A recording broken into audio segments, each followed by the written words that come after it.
Mata ciliar é aquela matinha que fica, né, na margem do rio. O levantamento do Instituto Nacional de Pesquisa da Amazônia, na sigla INPA, indica a perda de 40% da mata ciliar do rio Acre nas últimas 6 décadas. Marilson Maia está de volta para nos falar sobre isso. Balança.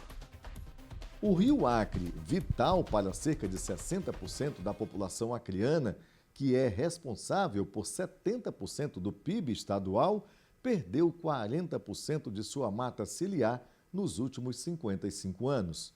Segundo estudo do Instituto Nacional de Pesquisas da Amazônia, o INPA, representado pelo pesquisador do Acre, Evandro Ferreira, a devastação que começou na década de 1970 com a expansão da agropecuária extensiva, ameaça levar o rio a um colapso ambiental até 2032, especialmente na região de Rio Branco, onde é a única fonte de água potável para 416 mil habitantes. Especialmente após a abertura da BR-317, pavimentação na década de 70. Então nós temos uma situação muito grave, especialmente entre Brasileia e depois de Chapuri um pouco.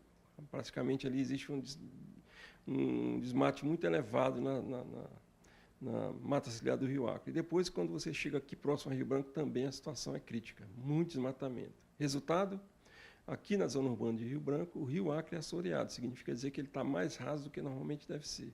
Daí que você tem na prática é quando você tem algumas chuvas relativamente grandes nas cabeceiras, a tendência é que sempre você vai ter transbordamento em Rio Branco. Não que é uma alagação por conta de que choveu demais, mas é porque o rio não dá vazão à quantidade de água que normalmente dava no passado. A mata ciliar, vegetação que protege margens do rio contra a erosão, filtra poluentes e regula o fluxo da água, foi reduzida de 11,6 mil hectares para 7,1 mil hectares em toda a extensão do Rio Acre. A mata ciliar ela é uma espécie de filtro. Ela protege o rio, por exemplo, contra assoreamento. Por quê? Quando você tem a floresta, a chuva não cai diretamente no solo e ela não, a chuva, aquela água que cai, ela não leva aquele sedimento que vai ser carregado até o rio, né? Então, o sedimento sendo jogado no rio, ele tende a assorear o rio. Então, esse é um dos pontos que ela funciona. A outra é a proteção contra desbarrancamento em locais nos quais você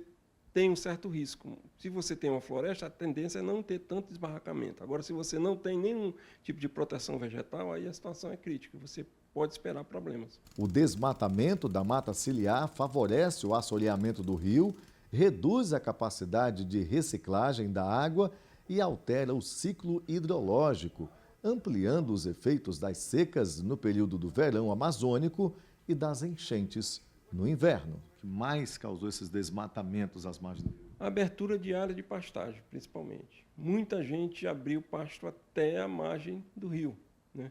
Porque, assim, não adianta a gente falar, o pequeno agricultor fez, também fez, mas a tendência do pequeno agricultor, que ele não tem tecnologia nem recursos para manter uma área sendo cultivada por muito tempo, é fazer uma rotação de cultivo daquela área. Então, um ano ele derrubou, depois abandona, 4, 5 anos depois aquela área recupera, vira uma capoeira e cresce novamente a floresta. Mas os pastos, principalmente se você olhar aqui nas imagens, eles estão permanentes. As pessoas só tendem a renovar a pastagem e a floresta nunca cresce. O reflorestamento das margens do rio, evitando ainda mais o assoreamento e a dragagem do leito já aterrado, são duas das principais ações que podem reduzir o número de cidades alagadas às margens do Rio Acre. Uma opção seria talvez uma barragem, mas como nós estamos numa planície, fazer uma barragem significa dizer que você teria que alagar uma área muito grande, então é quase que inviável.